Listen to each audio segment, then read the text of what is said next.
शानदार तेजी है बैंकिंग में, पीएसयूज बैंक में गजब की तेजी आज के सेशन में देखने को मिल रही है। लेकिन एक और बैंकिंग स्टॉक है, इनफैक्ट इंडसइंड बैंक अलग ही चाल पकड़े बैठा है आज, जिसमें आज करीब करीब आप देखें तो 5% की गिरावट देखने को मिल रही है। लेकिन सवाल यहाँ पे ये कि इंडसइंड बैंक आज का एक्सेंट ऑफ द डे क्यों है, ये समझते हैं यतिन से। यतिन, गुड आफ्टरनून, बताइए। Good afternoon. और देखिए, निफ्टी बैंक जब ऑल टाइम हाई पे है, इंडसइंड बैंक स्ट्रगल कर रहा है। ऑब्वियसली इसका कारण हम खोजने जाएं, कुछ दिन पहले ही इंडसइंड बैंक ने एक्सचेंजेस को इन्फॉर्म किया कि जो डेरिवेटिव लॉसेज हैं वो लगभग 2000 करोड़ के हैं। लेकिन अब एक नया खुलासा हुआ है माइक्रो फाइनेंस बुक को लेके। डेरिवेटिव लॉस तो एक इशू था जिसके बारे में रिपोर्ट हो चुका है, लेकिन अब न्यूज़ रिपोर्ट से सजेस्ट कर रहे हैं कि अर्नस्ट एंड यंग ने बैंक का और एक ऑडिट शुरू कर दिया है और ये ऑडिट माइक्रो फाइनेंस बुक में गड़बड़ियों को लेके है। 600 करोड़ रुपए तक की गड़बड़ियां माइक्रो फाइनेंस पोर्टफोलियो में हो सकती है, जिसकी जांच अब ऑडिटर्स कर रहे हैं। ऑब्वियसली जब ये ऑडिट ऑनगोइंग था FY25 के लिए, तब ऑडिटर्स ने ऑलरेडी मैनेजमेंट को ये चीज़ फ्लैग ऑफ कर दी है।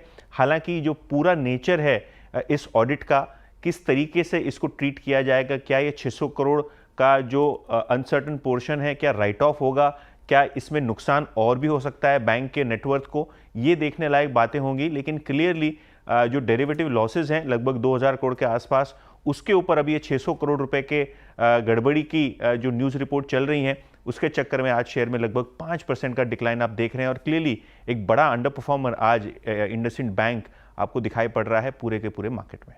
बिल्कुल, बड़ा अंडर परफॉर्मर इंडसइंड बैंक। शुक्रिया यतिन जानकारी के लिए। मयूरेश जी, आप बताइए, जिस तरीके से नेगेटिव न्यूज़ इस पर्टिकुलर काउंटर के लिए लगातार आई जा रही है और स्ट्रीट पनिश भी कर रहा है, उसके बाद स्टॉक में आज भारी गिरावट, क्या करना चाहिए स्टॉक में?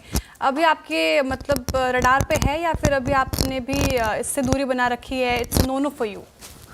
नहीं, not at this juncture Shreya ji. And again I think जितनी न्यूज इसको सराउंड कर रही है, आई थिंक जब तक क्लैरिटी नहीं आती ये सारों से क्या निकल के आता है, फाइनेंशियल इम्पैक्ट क्या आता है with these audits as well, finally with an exact figure and an approximate figure as well, तभी एक अंदाज लगा पाएंगे कि जो हिट ये ऑलरेडी ले चुके हैं पिछले तिमाही के नतीजों में, are there more skeletons expected to come out of the bag. Obviously I think मुझे लगता है, आई थिंक जैसे मोटा भाई कह रहे थे, I think the entire bank index has rallied but not this one. इसलिए थोड़ा आई थिंक दूसरे विकल्प अवेलेबल है, हमें लगता है, within the banking index itself. जैसे मैं कह रहा था, लार्ज कैप्स में आईसीआईसीआई बैंक बेहतरीन नंबर्स पेश किए हैं। I think that can still be actionable as far as we see it in markets with India. Mid cap private names में मुझे लगता है, आई थिंक सीएसबी बैंक आपके वॉच लिस्ट पे जरूर रहनी चाहिए, करूर वैश्य बैंक आपके वॉच लिस्ट पे जरूर रहनी चाहिए। सॉलिड ग्रोथ डिलीवर कर सकती हैं ये private sector banks with very strong credit underwriting जो अभी तक इन्होंने एग्जिबिट की है, and an interest rate easing cycle along with expectations of better balance sheet growth, ये शायद अर्निंग्स को सहारा देंगी, स्पेसिफिकली ROEs। तो ये लगता है, आई थिंक बेहतर विकल्प अवेलेबल है rather than IndusInd bank at this stage.